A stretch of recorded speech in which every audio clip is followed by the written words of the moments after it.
Okay, everybody always wants to know about my guitar, what kind of gear I play. And I'll just tell you, I'm not really a collectioner.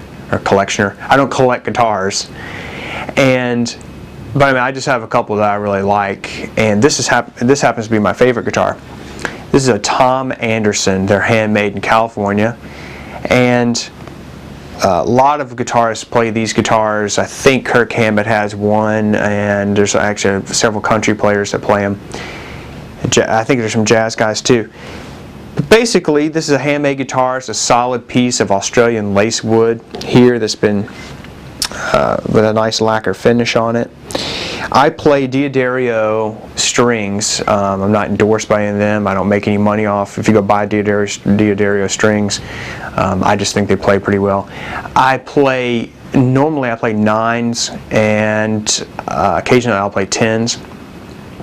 Obviously, the thicker the string, the bigger the string, the little more tone you're going to have. The 9s are going to be easier to bend. If you get lower than that, me personally, I run into string breakage problems. I even play 11s occasionally if I'm going to do some jazz stuff or some blues stuff. But 11s they're tough on your fingers if you're not to do string bends and stuff.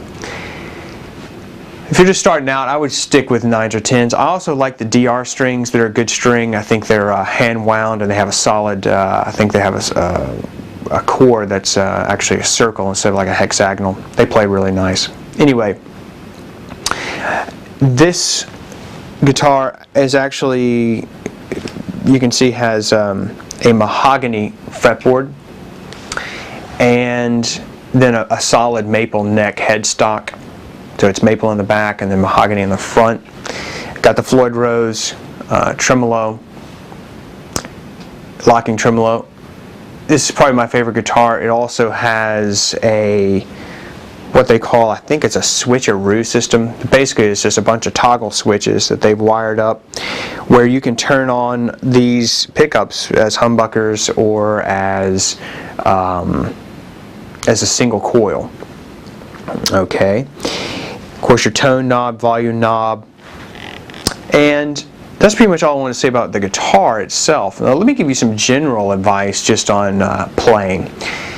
You want to change your strings often. I see guitarists and they've got these strings that have been on there for 2 years, and things are corroded and rusted, and there's natural oils in your hands. Those come out and they get on the string and they'll cause the string to build up corrosion on it, just general corrosion, like a little bit of rust you might see on your strings. You want to change your strings often. I mean, when I was actually getting my chops up to record this course, I was practicing probably 6 hours a day or so, and I was going through strings about every 3 days, because I don't want any corrosion in the string when I'm trying to play. So change your strings often. Another tip I'll give you is have a good pick. A fresh pick. Because when you get a pick that has rough edges on it, when you start to hit the string, sometimes those edges will catch when they get worn. Throw them away. Picks are cheap. Buy lots of them and throw them away often. So my best advice on picks. Another tip is keep your fingernails short.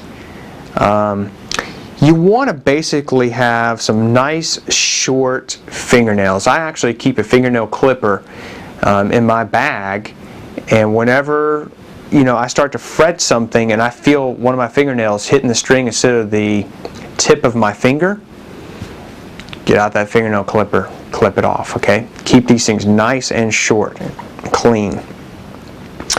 The other thing people always want to know is about my amplifier. I basically play a Marshall 412. It's a JCM 900 100 watt head. And I've played Mesa Boogie, I played Fender, I played all kinds of stuff. But for this recording, for all of the stuff that I did in this, it's just a Marshall 412 cabinet with 100 watt head. I just had it redone completely. It's probably 12, 15 years old. Just had it retubed and serviced. Got it all charged up. And I also use a BBE Sonic Stomp pedal to kind of boost my highs and lows. Now, I don't endorse any of these, any of this equipment. I'm not sponsored or anything. If you go out and buy it, do it on your own volition. I don't make any money off it. I'm just telling you exactly what I actually play. So with that, I think we're ready to jump in and let's move on.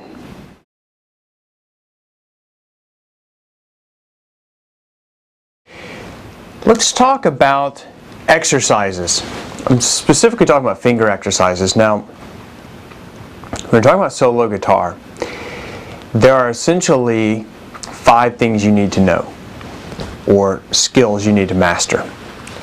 One is you need to be able to have incredible finger strength. And that finger strength is going to allow you to not only fret chords, but also play runs, to do string bends and that type of thing. And the stronger your fingers are, the easier it's going to be to play not only solos, but also rhythm guitar, and to play for a long time. And I really know of only one way to do that, and that is to train your fingers to do what you tell them to do. Just like an athlete has to train before a football game, I always use the example of Brett Favre. He's one of my favorite quarterbacks. In the NFL, he didn't just win a Super Bowl by showing up on Sundays and playing. You know, I've heard professional athletes say there really is no off season. That means that in the off season, they're basically training all the time to just keep their body in shape. Well, it's the same thing with guitar, because we're made up of flesh and bones. These muscles have to be trained to do what you want them to do. So your brain can think, hey, I want you to do a string bend on the 7th fret. But if your muscles are not equipped to do that, then you're not going to be able to execute what you're wanting to do. The best way to build up this finger strength is simply by doing exercises. So I've written some exercises for you that you can do to start building up this finger strength. Now, back to the 5 things you need to know. One is finger strength. Secondly, you have to know scales. Okay?